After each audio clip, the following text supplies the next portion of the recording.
adeer insha Allah waxaan rajeynayaa maartay in lagu soo caawiyo insha Allah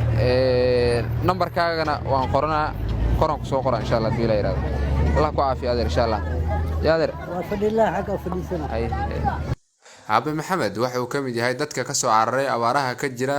deegaanada hoos yimaada magaalada Kismaayo ee gobolka Jubbada Hoose waxa uu ku nool yahay halkan oo ah Kaambarakac oo ku yaala duleedka magaalada Kismaayo waxa uu ii sheegay inay ka soo dhamaadeen 70 neef oo u lahaa isla markaana ay u soo hareen 5 neef oo kaliya kuwaasina wala soo galay magaalada waxa hadda uga daran eertinimada soo wajahday in isaga qudhiisa uu xanuunsan yahay isla markaana uu haysan daryeel caafimaad ma yaani baadiir من تولد جماهير ما قحوا لك وجوجري يا ولا كوجو مساهين تضبط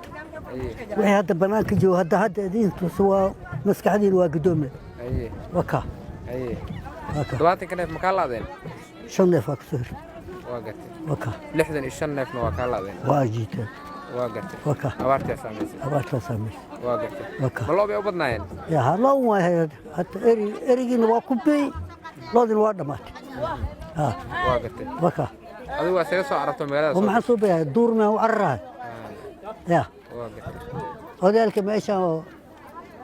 دا محسهاي يشوا مسكحدana igdo dhamay sakaraaha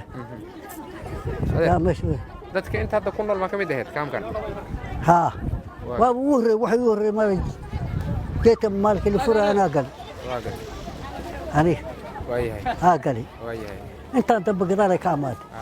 afar shan ah ma oga bilcaha ay jirtay ma fahanti markaas ka dambe lagu soo ururay waa xanuunsana afar habeen meesha jiifa afar habeen waxaan isku baaray oo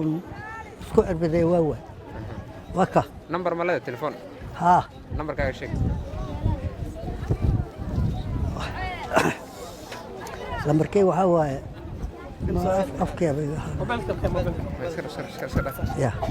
waxaan ku sugannahay duleedka magaalada Kismaayo halkan iga dambayso waa xerooyin barakac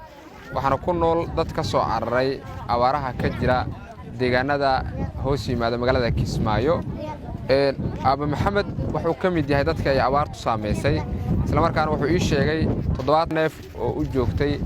in 5 neef oo kaliya ay ka soo hareen inta kalena ay abaartu saameysay qaarkoodna uu magaalada la soo gaaray markuu magaalada yimidna ay ka laadeen runtii wuxuu ii sheekay iminka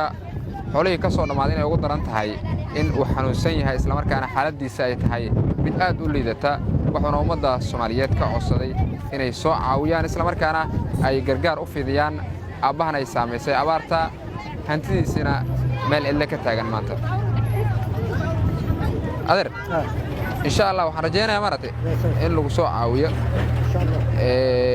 numberkaagana waan qoranaa ku soo qoran insha Allah diila yiraahdo Allah ku caafiyo adeer insha Allah